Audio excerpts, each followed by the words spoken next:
ada kecenderungan gold ini akan kembali naik kalau kita lihat secara chart ya.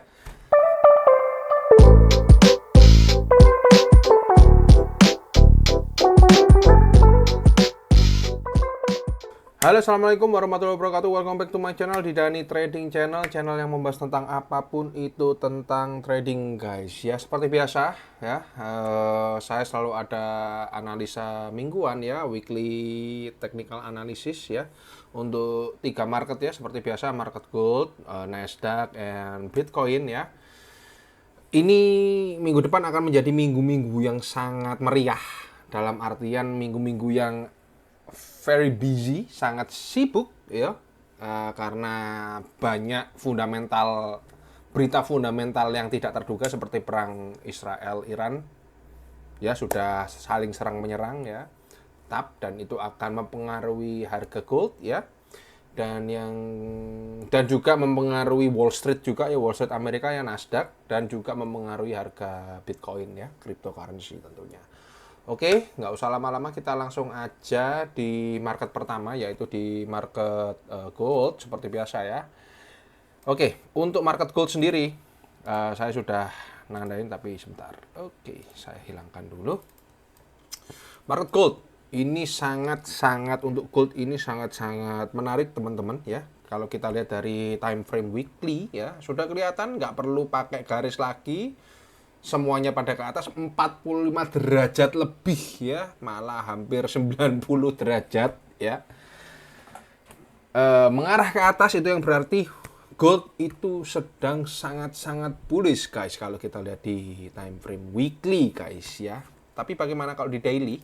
Di daily juga sama. Di daily sebenarnya ini sedang mengalami, masih berada di area konsolidasinya. Ini adalah area konsolidasinya ya. Bisa dilihat, ini adalah area konsolidasinya. Oke, bentar, saya pakai warna kuning aja. Ini adalah area konsolidasi gold ya. Tapi bagaimana kalau kita lihat pakai time frame atau menggunakan time frame yang lebih kecil lagi, yaitu time frame H4, guys. Time frame H4 ini sangat-sangat menarik, guys, karena di time frame H4 ini gold sedang menguji area resistennya. Area resisten berapa? Area resisten 3430 ya. 3430 ini adalah area resistennya yang sangat-sangat kuat ya. Tapi lihat teman-teman, ada kecenderungan gold ini akan kembali naik kalau kita lihat secara chart ya. Apa ciri-cirinya gold itu kembali naik? Yang pertama, ketika harga berada di area, menyentuh area resisten 3430 ya, memang ada reaksi seperti ada pin bar yang merah ini ya. Akan tetapi ketika dia ada pin bar, bearish pin bar ya teman-teman, gold itu tidak mau langsung mereject ke bawah seperti ini teman-teman ya. Harga itu tidak langsung mereject ke bawah ya, langsung dia bermain-main di area resistennya. Biasanya teman-teman kalau bermain-main di area resistennya seperti ini, di area key levelnya ini, biasanya akan di break teman-teman. Nah, itu kenapa saya berkesimpulan ya, kemungkinan untuk minggu depan, dan didukung dengan berita fundamental 1 minggu ini ya, dan 1 minggu ke depan ini ya, seperti ada perang dan lain sebagainya, perang Israel-Iran, itu bisa memicu untuk gold itu semakin tinggi lagi teman-teman, ke area all time high sebelumnya, yaitu di area 3500, resisten 3500, paling tidak ya, gold itu akan naik di area 3500. Namun apakah gold akan bisa membentuk all time high lagi? Ada kemungkinan teman-teman, ada kemungkinan gold akan all time high lagi. Di mana areanya apabila gold itu all time high lagi? Areanya kita bisa pakai Fibonacci ya, kita ukur pakai Fibonacci seperti biasa. Pakai Fibonacci-nya kita cari area 1272 dan area 1618, itu adalah golden areanya. Di area 11272 itu 3600, dan di area 1618-nya itu 3700-an. Jadi kemungkinan ya, kalaupun gold akan membentuk all time high lagi, katakanlah dia akan membentuk all time high seperti ini, dia break area resistance 3500 dan membentuk all time high, paling nggak dia ke 3600 dulu teman-teman. 3600 baru nanti dia akan menuju ke 3700-an. Paling enggak dia harus ke 3600 dulu. Itu adalah angka psikologinya, harga psikologinya teman-teman ya. harus diingat itu teman-teman ya. Tapi paling enggak untuk hari Senin teman-teman atau untuk 1 minggu ke depan saya pasti akan mencari area buy di gold. Saya akan ambil posisi buy, cari peluang buy di gold itu teman-teman ya, untuk gold. Oke. Itu untuk gold teman-teman. Jadi teman-teman bisa tandain sendiri ya. Jika besok Senin itu area resisten 3430-nya itu di break, maka teman-teman langsung cari area retestnya dan langsung targetkan aja ke area all time high sebelumnya, area 3500 teman-teman. Oke. Seperti itu teman-teman. Oke, next kita akan ke market selanjutnya, yaitu market Nasdaq. Oke, let's check it out. Oke, ini adalah market Nasdaq ya di time frame weekly. Nah, Nasdaq ini little bit tricky, teman-teman ya. Bukan hanya tricky, tapi juga ada kemungkinan berbahaya juga, bisa terjadi longsor ya, karena ada potensi Nasdaq ini membentuk double top, teman-teman ya. Bisa kita lihat, ini adalah top yang pertama, dan ini membentuk top kedua. Mengapa kok saya bisa berkesimpulan ada potensi untuk membentuk double top? Yang pertama ya, ini ada rejection, ini di weekly ya teman-teman ya, bisa kita lihat ada rejection dan ada membentuk candle bearish pin bar ya teman-teman ya, tepat di area resistennya. Ini area resisten berapa? Ini adalah area resisten 22.100 ya, resisten 22.100. Oke, itu ada bearish pin bar teman-teman. Jadi be careful bagi teman-teman yang ada posisi buy di Nasdaq atau di indeks yang lainnya, indeks Amerika lain seperti Dow Jones dan lain sebagainya, Russell ya, or S&P 500 maybe. Tapi kali ini kita bahas Nasdaq. Berhati-hati teman-teman ya. Itu ada kemungkinan Nasdaq itu akan terjun ya, akan turun ya, karena ya pertama ya fundamentalnya jelek banget. Ada berita peperangan juga ya, Israel Iran itu sangat-sangat mempengaruhi teman-teman ya. Jadi berhati-hati. Lalu kita lihat kalau kita lihat pakai daily ya, dailynya juga ada rejection juga tepat di area resistennya juga ya. Tapi kalau kita lihat lagi di area, kita pakai H4 ya, kita coba tarik dengan garis trend line-nya teman-teman, seperti ini ya. Ini juga sudah ada rejection teman-teman ya. Jadi kemungkinannya ya, ini ada rejection seperti ini. Ini adalah area support become resistance sekarang. Ini ada area berapa? Ini area 21700 ya, 21800 lah. Ini adalah area pentingnya ya, karena ini adalah key levelnya ya. Itu ada rejection ya, support become resistance, sekarang menjadi resistennya. Kalau ini terkonfirmasi turun, bisa sampai berapa kira-kira turunnya? Kira-kira sampai sini teman-teman. Setidaknya dia turunnya sampai di area 21.000 dulu. Itu teman-teman ya. 21.000 adalah area target penurunan Nasdaq.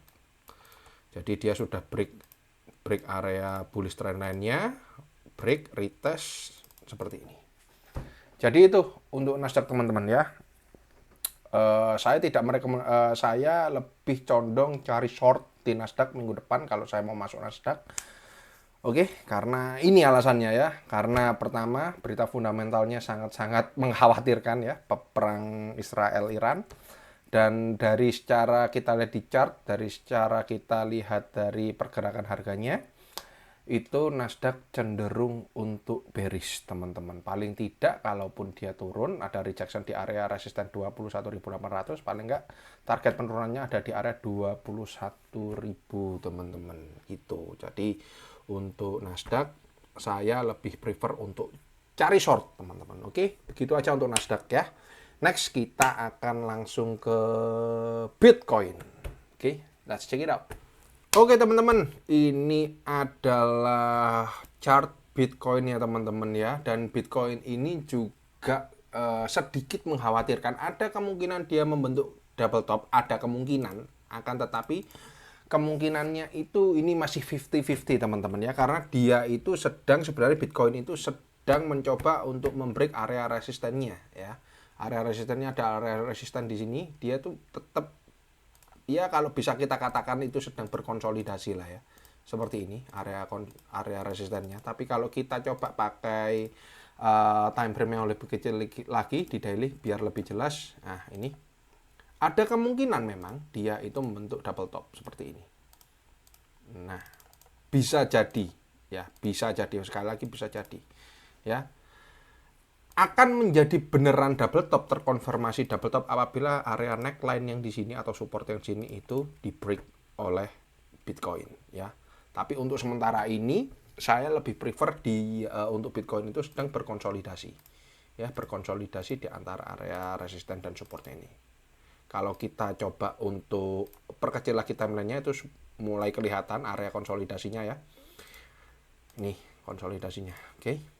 Konsolidasi ya seperti ini. Konsolidasinya tuh di antara area 102 ya, support di harga 102 hingga di area 112 karena all time high terakhirnya di area 112.000. Seperti itu teman-teman. Jadi saya lebih prefer sebenarnya untuk Bitcoin ini, saya lebih prefer mencari atau trading di time frame yang lebih kecil lagi atau pakai H1. Itu bisa teman-teman pakai H1-nya. Jadi kita melihat trennya itu di H1 kalau mau trading. Jadi kalau mau trading di area konsolidasi ini, perkecil lagi time frame-nya pakai H1 atau M30 atau M15. Kalau saya sendiri sekarang itu lebih prefer kalau trading Bitcoin itu pakai H1 entry-nya. Kalau mau pakai time frame yang lebih kecil, saya biasanya langsung ini. Nah, saya langsung garis trendline ya, trendline-nya dia ini trendline bearish trendline tapi sudah mulai ke break. Nah, ini ada area resisten, ini juga ada area resisten juga ya. Jadi kita lihat aja, ini kan hari Minggu nih, kalau misalnya area resisten berapa ini, 106 ini, 106, 100 ini di break ya, dalam artian seperti ini. Ada retest, kemungkinan dia akan naik ke atas lagi, tapi tetap pada area konsolidasi di H4-nya. Saya selalu seperti ini, area berapa ini? Area 108.500. Seperti itu. Namun jika ada rejection seperti ini, dia di reject kayak gini, ya dia akan lanjut turun ke area 102-nya, teman-teman, seperti itu. Tapi kalau kita coba coding, kita coba analisa, dia sudah break area bearish trendline-nya, ada kemungkinan dia naik. Tinggal tunggu ini area 106 100-nya seperti apa. Jadi intinya teman-teman, kalian bisa memanfaatkan area konsolidasinya untuk trading di time frame yang lebih kecil kalau kalian mau trading di Bitcoin. Saya selalu seperti itu, kalau ada area konsolidasi yang sangat besar seperti ini di H4, saya langsung perkecil di H1, saya cari trennya ya, saya cari ini seperti apa, langsung saya trading. Cari key levelnya di mana, langsung saya trading. Jadi seperti itu teman-teman. Overall sebenarnya Bitcoin ini masih ada potensi konsolidasi di antara area resisten 112 dan area support 102-nya. Jadi manfaatkan area konsolidasi itu untuk scalping atau untuk intraday menggunakan time frame yang lebih kecil. Oke, gitu. Apakah terkonfirmasi bakal terjadi double top? Ada potensinya, tapi yang namanya double top pattern itu akan terkonfirmasi apabila sudah jadi kayak gini. Ini kalau kita lihat ini double top kayak gini.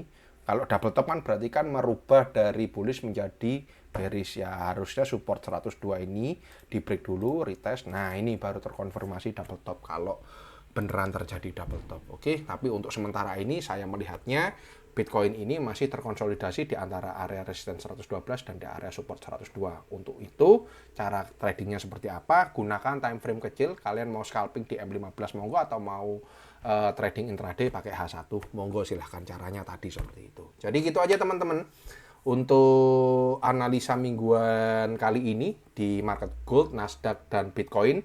Dan jangan lupa teman-teman, saya juga sedang men-challenge diri saya menggunakan modal 1 juta atau setara dengan $60.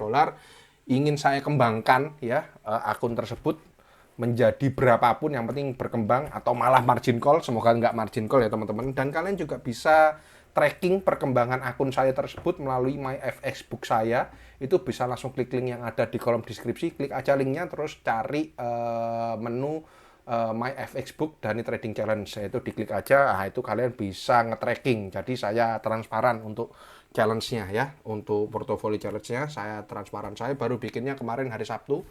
besok Senin saya mulai tradingkan itu akunnya. Dan kalau mau tahu tradingnya seperti apa, kalian juga bisa ikut live trading saya ya. Setiap Senin sampai Jumat di YouTube saya ini itu ada 2 sesi, yaitu sesi siang yaitu jam 2 siang dan sesi malam jam 7 malam ya teman-teman ya, jangan lupa. Jadi kalau mau ikut live tradingnya monggo silahkan. Apakah live tradingnya harus menggunakan seperti broker yang saya pakai, yaitu broker XM? Nggak harus pakai broker yang sama seperti saya pakai kayak gitu. Tapi kalau mau pakai broker yang sama seperti yang saya pakai, kalian bisa menggunakan broker XM ya. Langsung kalau mau buka akunnya langsung klik link yang ada di kolom deskripsi, dan jangan lupa masukkan kode mitra saya supaya kalian bisa mendapatkan cashback rebate 50%, atau kalian juga bisa langsung scan barcode yang ada di layar ini dan masukkan kode mitra yang ada di layar ini juga supaya kalian bisa mendapatkan cashback rebate 50%.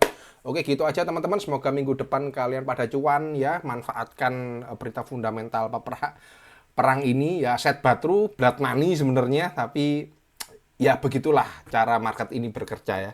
Kayak gitu ya.